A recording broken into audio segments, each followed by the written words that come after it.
میں اپنی ساری زندگی ان خوبصورت دنوں کی یادوں میں گزار دوں گی۔ میں خود رام پیاری سے الگ نہیں ہونا چاہتا تھا۔ میں نے کہا، یہ تو بنارس شہر ہے، اگر اپنے ساتھ مجھے دوزخ میں بھی لے جاؤ گی تو میں تمہارا انکار نہیں کروں گا۔ اس لڑکی کی محبت بھی اب کھل کر سامنے آ گئی تھی۔ اس نے محبت سے چھلکتے ہوئے لہجے میں کہا، سلیم بابو، اب مجھے منگلا دیوی کے مندر کی یاترا کی ضرورت نہیں رہی۔ میری پریم یاترا پوری ہو گئی ہے۔ میں تمہیں لے کر واپس لاہور جاؤں گی اور لاہور سے بنارس چلے جائیں گے۔ کیا تم میرے ساتھ جا سکو گے؟ تمہیں کوئی اعتراض تو نہیں؟ میں نے اس سے بڑھ کر جذباتی ہو کر کہا، محبت مجھے آواز دے اور میں اس کی طرف نہ بڑھوں، میں ایسی بے وقوفی کبھی نہیں کروں گا۔ اب جو ہوگا دیکھا جائے گا۔ میں تمہارا ہوں، تم میری ہو، میں تمہارے ساتھ بنارس ضرور جاؤں گا۔ میں نے کھانے وغیرہ کا بل ادا کیا۔ تھوڑی دیر بعد ہمیں لاہور جانے والی لاری مل گئی۔ ہم اس میں سوار ہو کر لاہور کی طرف روانہ ہو گئے۔ لاہور پہنچتے پہنچتے ہمیں شام ہو گئی۔ میں رام پیاری کو اپنے گھر نہیں لے جا سکتا تھا۔ رام پیاری اپنے ساتھ ایک اٹیچی کیس لائی تھی جو اس نے دریائے راوی کے ذخیرے والے مندر میں رکھا ہوا تھا۔ ہم تانگے میں بیٹھ کر مندر میں گئے اور اٹیچی کیس وہاں سے اٹھا لائے۔ روپے پیسے کی میرے پاس کوئی کمی نہیں تھی۔ میں نے رام پیاری سے کہا، یہاں لاہور میں ایک بڑا پرسکون اچھا ہوٹل ہے۔ اس ہوٹل کا مالک انگریز ہے۔ میں تمہیں وہاں ایک کمرہ لے دیتا ہوں، تم آج رات وہاں قیام کرو۔ اس دوران میں بھی دکان کا کام دوسرے کو سونپ کر آتا ہوں۔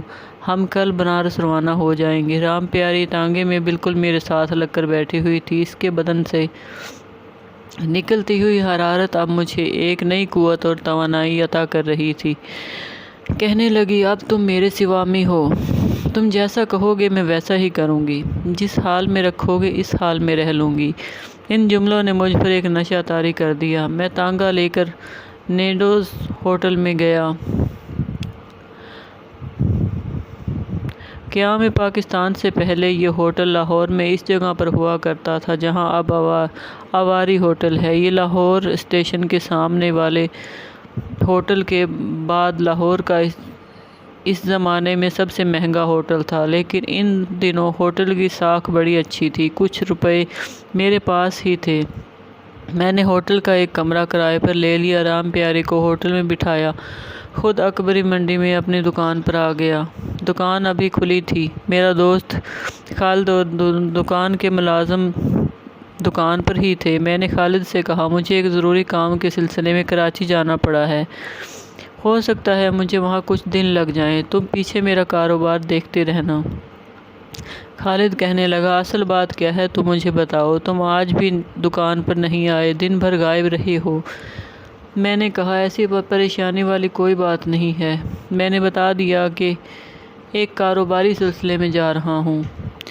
خالد نے اس کے بعد کوئی سوال نہ کیا، خاموش رہا۔ وہاں سے میں سیدھا اپنے گھر گیا جو دکان سے زیادہ دور نہیں تھا۔ میں نے نہا دھو کر کپڑے چینج کیے، ایک اٹیچی کیس میں کچھ کپڑے اور دوسرا سامان رکھا، مکان کو تالا لگا دیا اور تانگے میں بیٹھ کر ہوٹل آ گیا۔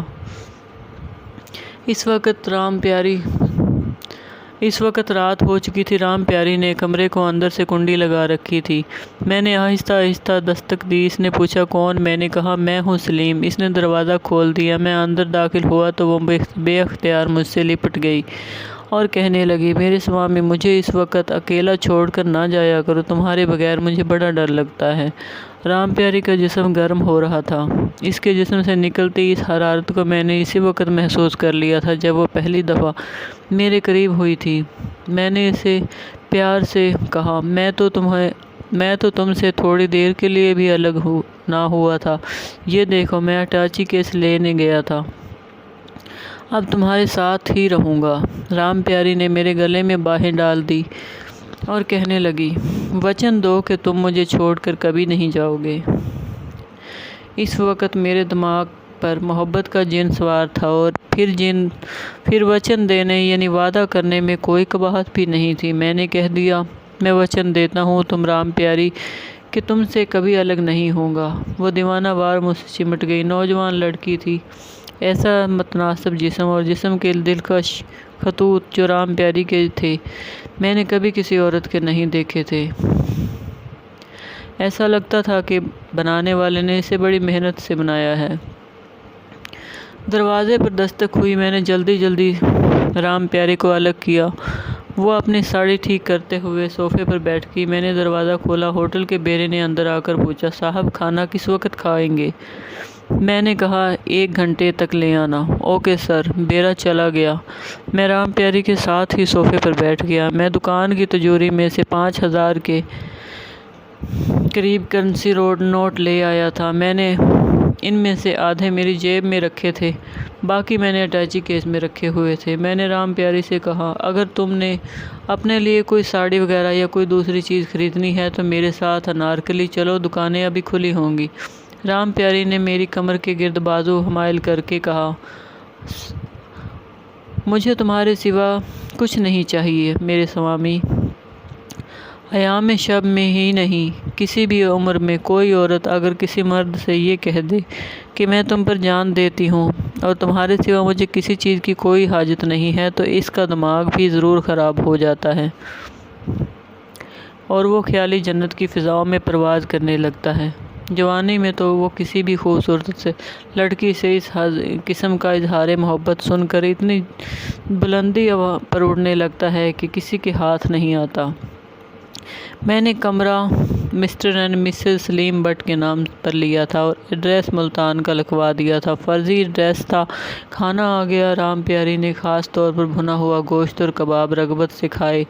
میں نے جہلم کے ریسٹورنٹ میں بھی اسے اتنی ہی رغبت اور شوق سے گوشت کھاتے دیکھا تھا اور میں حیران ہوا تھا کہ یہ لڑکی ہندو ہوتے ہوئے بھی اتنے شوق سے گوشت کھا رہی ہے کہ اتنے شوق سے کوئی مسلمان بھی نہیں کھاتا۔ محبت نے میری سوچنے سمجھنے کی قوت کو ایک ایسا انجیکشن لگا دیا تھا کہ میں رام پیاری کے خلاف کچھ سوچ ہی نہیں سکتا تھا۔ زیادہ سے زیادہ خیال یہی آتا تھا کہ ہو سکتا ہے رام پیاری کے فرقے کے لوگ گوشت شوق سے کھاتے ہوں۔ کھانا کھانے کے بعد ہم نے کافی منگوائی۔ کچھ دیر پیار محبت کی باتیں کی۔ جب رات گہری ہونے لگی تو رام پیاری نے میرے پہلو سے اٹھتے ہوئے کہا، میں رات کو اشنان کر کے سوتی ہوں، تم بھی اشنان کر لینا۔ اشنان کا مطلب غسل ہوتا ہے۔ میں بھی رات کو نہا کر نہیں سویا تھا۔ میں کبھی رات کو نہا کر نہیں سویا تھا، لیکن رام پیاری نے کہا تو میں نے کہا میں بھی اشنان کر لیتا ہوں۔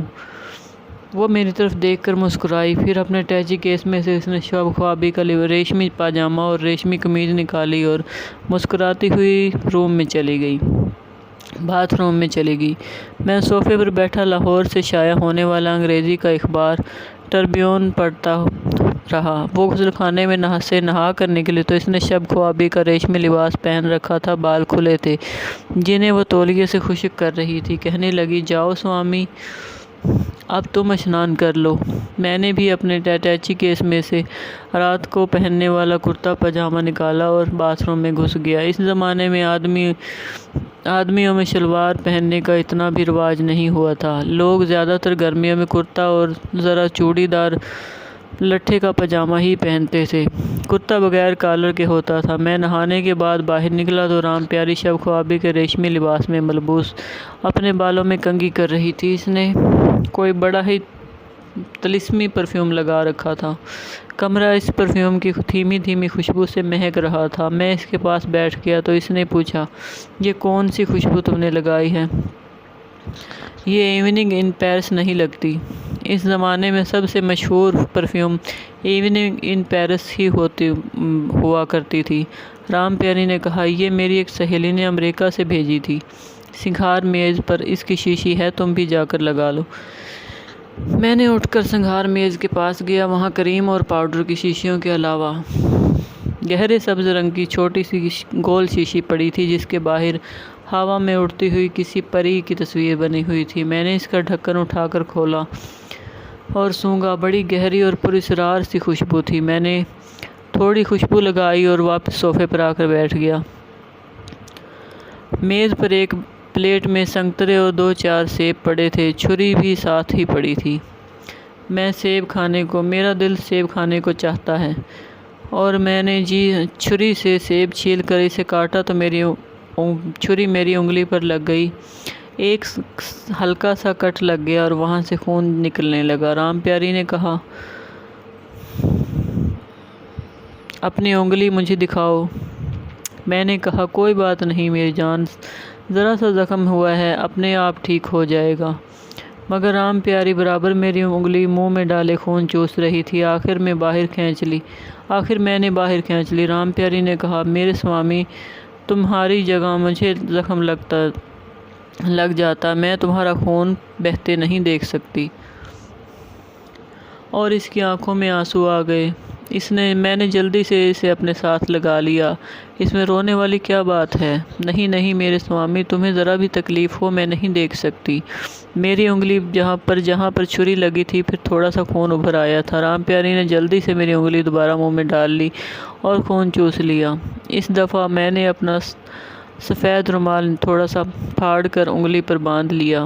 رام پیاری نے اپنی باہیں میرے گلے میں ڈال دی اور آنسوؤں سے بھیگی آنکھوں سے بولی، سوامی، اب میں تمہیں کبھی سیب نہیں کاٹنے دوں گی۔ میں نے اسے پیار کرتے ہوئے کہا، اچھا، اب میں کبھی سیب نہیں کاٹوں گا۔ پھر اس نے میری طرف بڑی عقیدت مند نظروں سے دیکھتے ہوئے کہا، سوامی، تمہیں پہلی بار دیکھ کر مجھے خیال آیا تھا کہ تم آکاش کی کوئی مخلوق ہو۔ جانتے ہو تمہارے خون کا ذائقہ میٹھا ہے۔ ہمارے ویدوں میں لکھا ہے کہ میٹھا خون صرف دیوتاؤں کا ہوتا ہے۔ تم بھی دیوتا ہو جو انسانوں کی بھلائی کی خاطر انسانی روپ میں ظاہر ہوئے ہو۔ وہ دیر تک اسی قسم کی محبت اور عقیدت بھری باتیں کرتی رہی۔ جب کمرے میں لگے ہوئے کلاک نے رات کا 1 بجایا تو میں نے کہا، رام پیاری، جاؤ تم جا کر پلنگ پر سو جاؤ، مجھے بھی نیند آ رہی ہے۔ میں یہاں صوفے پر سو جاؤں گا۔ رام پیاری نے تو کانوں کو ہاتھ لگانے لگی۔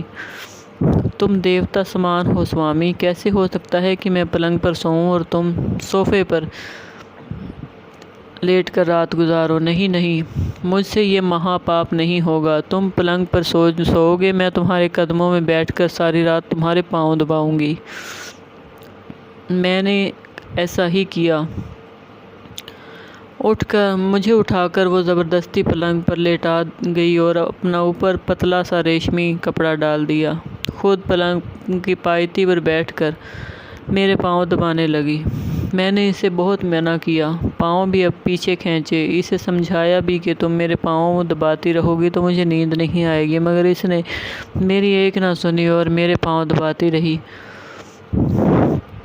رام پیاری جس محبت اور نرمی سے میرے پاؤں دبا رہی تھی، اس سے مجھے بڑا سکون پہنچ رہا تھا۔ میں واقعی سو گیا، مجھے کچھ ہوش نہ رہا۔ خواب میں دیکھتا ہوں کہ خوبصورت محل کے باغیچے میں سے گزر رہا ہوں، رنگ برنگ کے پھول کھل رہے ہیں۔ میں سرخ پھول توڑنے کے لیے آگے ہاتھ بڑھاتا ہوں کہ اچانک جھاڑیوں میں سے ایک کالی سیاہ موٹی تازی بلی اچھل کر میری انگلی اپنے منہ میں دبوچ لیتی ہے اور میں چیخ مار کر پیچھے ہٹتا ہوں اور میری آنکھ کھل جاتی ہے۔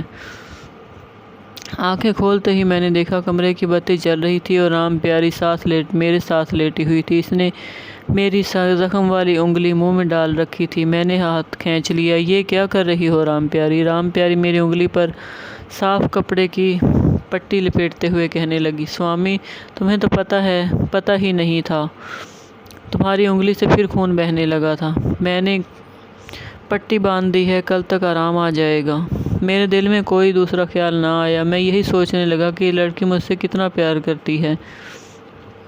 کاش یہ مسلمان ہوتی تو میں اس سے شادی کر لیتا۔ اس کے بعد وہ میرے ساتھ لپٹ گئی۔ صبح اٹھا تو رام پیاری پہلے سے نئی ساڑی پہن کر صوفے پر بیٹھی اخبار پڑھ رہی تھی۔ مجھے دیکھ کر اس نے اخبار پرے رکھ دیا اور جلدی سے پلنگ پر آ کر میرے ہاتھ میں اپنا ہاتھ ڈال کر سر جھکا کر میرا نام لیا اور میرا ماتھا چوم لیا۔ کہنے لگی، سوامی، منہ ہاتھ دھو لو۔ میں اٹھ کر باتھ روم چلا گیا۔ منہ دھونے کے لیے میں نے انگلی پر سے پٹی کھولی تو یہ دیکھ کر حیران رہ گیا کہ میری انگلی پر زخم کا معمولی سا نشان بھی باقی نہیں رہا تھا۔ میں دیکھ کر حیران رہ گیا۔ الٹ پلٹ کر غور سے دیکھا، انگلی اس طرح صاف تھی جیسے اس پر کبھی زخم لگا ہی نہیں تھا۔ میں نے باہر آ کر رام پیاری کو اپنی انگلی دکھائی اور کہا، دیکھو رام پیاری، تمہارے سامنے میری انگلی چھری سے کٹ گئی تھی، تم نے خون بھی چوس لیا تھا اور پٹی بھی باندھ دی تھی، مگر انگلی پر زخم کا کوئی نشان نہیں ہے۔ رام پیاری نے بڑی محبت سے میرے ہاتھ اپنے ہاتھ میں لے کر انگلی کو دیکھا اور ہاتھ باندھ کر سر جھکا دیا اور بولی، مہاراج آپ واقعی اندر لوک دیوتا ہیں۔ ویدوں میں صرف صاف لکھا ہے کہ دیوتاؤں کو اگر کوئی زخم لگ جائے تو جسم پر اس کا کوئی نشان باقی نہیں رہتا۔ مہاراج آپ واقعی اندر لوک کے دیوتا ہیں۔ میرا اس قسم کی باتوں پر کوئی یقین نہیں تھا۔ میں کسی دیوتا کو نہیں مانتا تھا، لیکن اس بات پر حیران ہوا کہ زخم انگلی کا کیسے غائب ہو گیا۔ پھر یہ سوچ کر اپنے آپ کو مطمئن کر لیا کہ معمولی سا کٹ تھا، ہو سکتا ہے رات میں نشان غائب ہو گیا ہو۔